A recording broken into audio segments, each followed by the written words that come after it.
আসসালামু আলাইকুম ভিউয়ার্স, আজকে আপনাদেরকে দেখাবো রোস্টেড টি এর রেসিপি। চা আমরা সবাই বানাতে পারি, কিন্তু এভাবে রোস্টেড টিটা যদি আপনি বানিয়ে খান, আপনি এটার ফ্যান হয়ে যাবেন। আমার তো খুব বেশি ভালো লেগেছে, সেজন্য আপনাদের সাথে শেয়ার করছি। চলুন তাহলে শুরু করি। বিসমিল্লাহির রহমানির রহিম। এখানে আমি 1.5 চা চামচ পরিমাণ চা পাতা নিয়েছি। চুলার আঁচ লোতে রেখে চা পাতাগুলো ভেজে নিতে হবে, কালারটা একটু চেঞ্জ হয়ে আসা পর্যন্ত। চা পাতার কালার চেঞ্জ হয়ে আসলে এখন দিয়ে দিব আমি 1 চা চামচ পরিমাণ চিনি। আপনি যদি বেশি মিষ্টি পছন্দ করেন সেক্ষেত্রে আপনি চিনিটা আরও একটু বাড়িয়ে দিতে পারেন, তবে আমি যে পরিমাণে দিয়েছি সেটা হচ্ছে পারফেক্ট টেস্ট ব্যালেন্স। এখন কিছুক্ষণ নাড়তে থাকবো যতক্ষণ পর্যন্ত চিনিগুলো সামান্য গলে না যায়। আর এই সময়ও কিন্তু চুলার আঁচ লোতে রাখা আছে। যারা আজকে আমার ভিডিওটি প্রথম দেখছেন, আশা করছি চ্যানেলটি সাবস্ক্রাইব করে পাশেই থাকবেন, এবং আমার ভিডিওগুলো যদি আপনাদের উপকারে এসে থাকে তাহলে লাইক, কমেন্ট এবং শেয়ার করতে ভুলবেন না।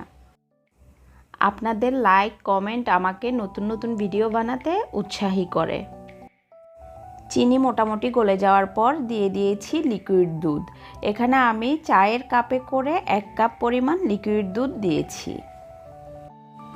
এবার চুলার আঁচ মিডিয়াম হাই করে 4 থেকে 5 মিনিট পর্যন্ত জাল দিয়ে নিব।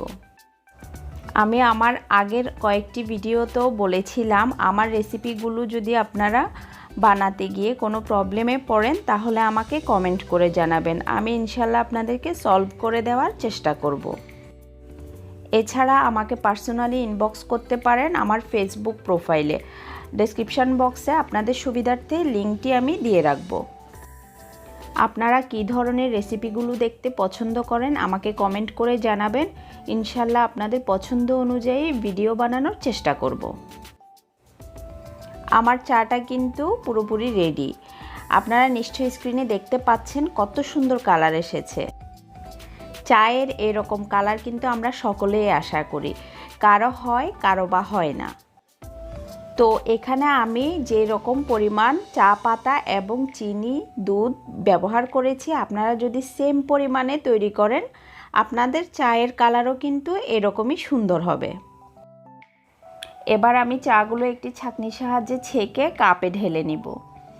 আর চা যদি আপনি একটু উপর থেকে ঢালেন তাহলে চায়ে অনেক সুন্দর করে বাবল বাবল হবে, আর সেটা দেখতেও কিন্তু অনেক সুন্দর লাগে।